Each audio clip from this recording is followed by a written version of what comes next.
जरा कल्पना कीजिए, एक छोटी सी लड़की रात के सन्नाटे में छत पर खड़ी है। आसमान में अनगिनत तारे और उनमें उड़ता हुआ एक चमकीला जहाज है। वो अपनी माँ से कहती है, माँ, एक दिन मैं भी वहाँ जाऊंगी।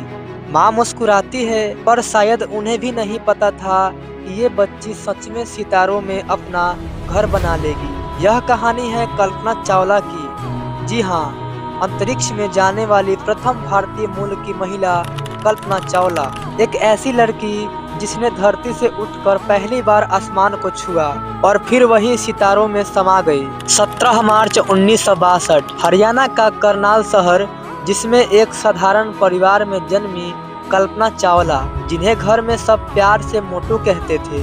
वो बचपन से ही अलग थी। जहां बाकी बच्चे गुड़िया या खेल खिलौनों में मस्त थे, वहीं मोटू को बस आसमान से लगाव था। जब भी कोई विमान ऊपर से गुजरता, वो भाग कर छत पर चली जाती, आंखों में चमक, होठों पर मुस्कान, जैसे कह रही हो, एक दिन मैं भी उड़ूंगी। कल्पना चावला के पिता का नाम बनारसी लाल चावला और माता का नाम संज्योति चावला था। वे परिवार में कुल 4 भाई बहनें थीं, जिनमें से वे सबसे छोटी थी। हर कहानी किसी के सपने से शुरू होती है और कल्पना चावला का सपना आसमान से भी ऊंचा था। हरियाणा के करनाल शहर की रहने वाली कल्पना चावला ने अपनी शुरुआती पढ़ाई टैगोर बाल निकेतन स्कूल से पूरी की। बचपन से ही उन्हें आसमान में उड़ने वाली जहाजों को देखकर कुछ अलग करने का शौक था। साल 1976 में उन्होंने इंजीनियरिंग कॉलेज से एरोनॉटिकल इंजीनियरिंग में बैचलर की डिग्री प्राप्त की। उस वक्त वे कॉलेज में इकलौती ऐसी लड़की थी जो इस क्षेत्र में पढ़ाई कर रही थी। आगे बढ़ते हुए 1982 में वे अमेरिका की यूनिवर्सिटी ऑफ टेक्सास पहुंची, जहां से उन्होंने एरोस्पेस इंजीनियरिंग में मास्टर की डिग्री हासिल की। यही वो समय था जब उनकी मुलाकात जीन पियर हॉरिसन से हुई, जो एक फ्लाइंग इंस्ट्रक्टर थे।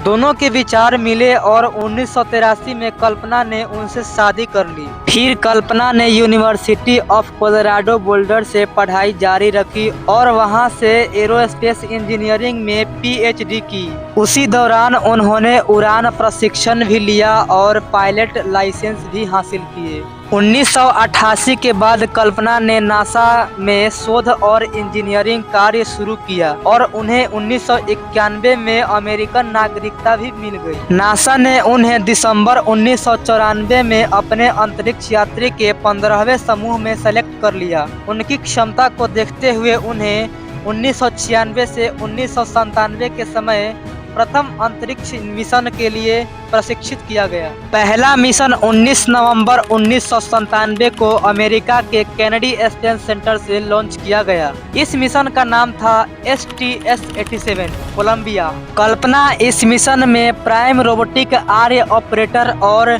मिशन स्पेशलिस्ट थी। इस उड़ान में वे और उनकी टीम ने माइक्रोग्रेविटी और अन्य प्रयोग किए। कुल मिलाकर कल्पना ने इस मिशन में लगभग 15 दिन 16 घंटे अंतरिक्ष में बिताए और 5 दिसंबर 1997 को स्पेस शटल के साथ सुरक्षित पृथ्वी पर लौट आए। अब बारी थी दूसरे स्पेस मिशन की, जिसका नाम था STS-107। अपने पहले मिशन की कामयाबी को देखते हुए नासा ने साल 2001 में अपने दूसरे स्पेस मिशन में कल्पना चावला को सेलेक्ट कर लिया और इस मिशन का नाम पड़ा STS-107। इस मिशन को शुरू करने से पहले ही कोलंबिया स्पेस शटल में बार बार कुछ खराबियां सामने आ रही थी और इन खराबियों की वजह से इस मिशन की लॉन्चिंग डेट को 18 बार आगे बढ़ाई गई। इस स्पेस शटल की सभी खराबियों को ठीक करने में लगभग 2 साल लगे। इसके बाद 16 जनवरी 2003 को कोलंबिया स्पेस शटल ने फ्लोरिडा के केनेडी स्पेस सेंटर से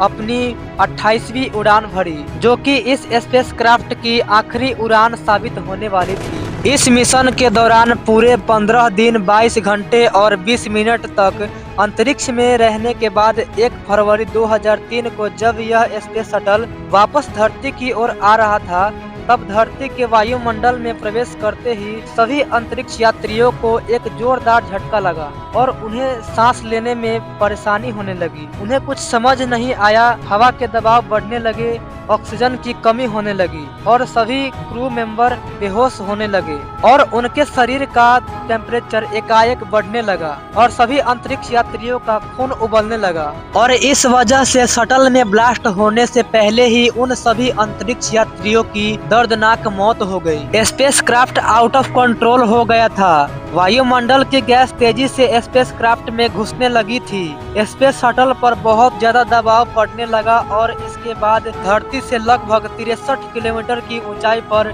स्पेस शटल में आग लग गई और वह आग के गोलों के रूप में टुकड़े टुकड़े हो गए। इस दुर्घटना के कुछ सालों तक नासा को ये पता ही नहीं चल पाया था कि दुर्घटना के पीछे असली कारण क्या था। सभी को यही लग रहा था कि स्पेसक्राफ्ट में मौजूद उन सभी क्रू मेंबर्स से ही कुछ गलतियां हुई होंगी, लेकिन नासा ने इस मामले की बहुत बारीकी से जांच शुरू कर दी।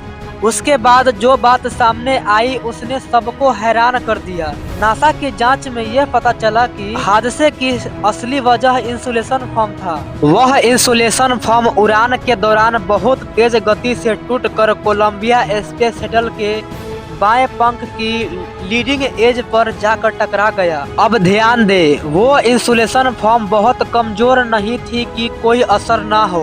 इंजीनियरों ने बाद में परीक्षण किया और पाया कि उस फॉर्म का एक टुकड़ा ही रीइंफोर्स कार्बन पैनल्स को छेद सकता था। यह पैनल्स वह थे जो पंख की अगली सतह को पुनः प्रवेश यानी री एंट्री के दौरान एकदम तेज गर्मी से बचाते थे। इस पैनल्स का यूज इसलिए किया जाता था कि कोलंबिया स्पेस शटल जब धरती के वायुमंडल में प्रवेश करे तो ये पैनल उस स्पेस शटल को वायुमंडल की तेज गर्मी से बचा सके। तो इस तरह उस छोटे से फोम के टुकड़े ने पंख की सुरक्षा प्रणाली में छेद बना दिया और जब कोलंबिया स्पेस शटल धरती की ओर री एंट्री करने लगे तो वहां पर गति इतनी तेज हो गई थी कि पंख की अगली सतह पर गर्म गैसें घुसने लगी। उस छेद के कारण अत्यधिक गर्म गैसें पंख के अंदर तक पहुंच गई। धातु आदि पिघलने लगी, संरचना कमजोर पड़ी और अंततः शटल में ब्लास्ट हो गया। फिर क्या हुआ?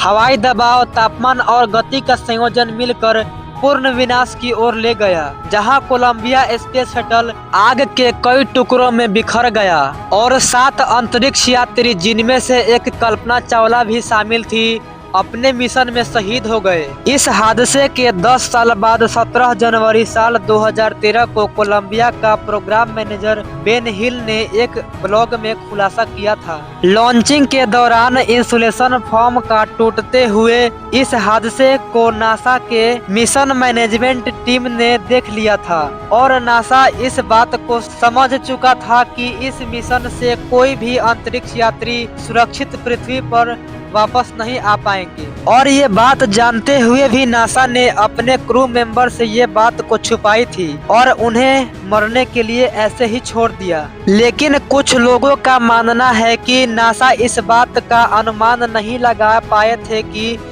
स्पेस शटल में इतना ज्यादा नुकसान हो जाएगा। और कुछ साइंटिस्टों का यह भी कहना है कि अगर इस नुकसान की जानकारी स्पेस शटल में बैठे अंतरिक्ष यात्रियों को दे देते तब भी कोई कुछ भी नहीं कर सकता था। कुछ लोगों का यह भी कहना है कि नासा ये नहीं चाहते थे कि उन अंतरिक्ष यात्रियों को इस नुकसान के बारे में पता चले। वे नहीं चाहते थे कि स्पेस में बैठे यात्रियों को मरने से पहले मरने का खौफ पैदा हो और अपने अंतिम दिनों को ये सोचकर बिताए कि हम मरने वाले हैं। 5 फरवरी 2003 को कल्पना चावला के इस अभूतपूर्व योगदान को देखते हुए भारत सरकार ने ये घोषणा किया कि इसरो के जितने भी मौसम संबंधित सैटेलाइट स्पेस में भेजे जाएंगे उन सब का नाम कल्पना चावला की याद में कल्पना चावला ही रखा जाएगा। और इसके अलावा कल्पना चावला स्कॉलरशिप और अन्य चीजें में भी कल्पना चावला का नाम रखा गया है। वहीं नासा ने भी कल्पना चावला को सलाम करते हुए उनकी सम्मान में अपना एक सुपर कंप्यूटर का नाम कल्पना चावला के नाम से रखा और मंगल ग्रह पर एक शांत पहाड़ी का नाम भी चावला हिल के नाम से ही रखा है। और दोस्तों, कभी कभी किसी की कहानी सिर्फ किताबों में नहीं रहती, वह दिल में बस जाती है। कल्पना चावला भी अब सिर्फ एक याद नहीं है, एक ऐसी रोशनी है जो हर सपने देखने वाली आंख को उड़ना सिखाती है। तो दोस्तों, ये थी कहानी कल्पना चावला की, जो आज लाखों लोगों के दिल में प्रेरणा है। तो दोस्तों, अगर ये कहानी आपके दिल को छू गई हो तो प्लीज इस वीडियो को लाइक जरूर करें, और चैनल पर नए हो तो प्लीज चैनल को सब्सक्राइब करना न भूलें, क्योंकि ऐसे ही स्पेस फैक्ट्स और रियल लाइफ हीरोज की कहानियाँ मैं आप तक लाता रहता हूँ।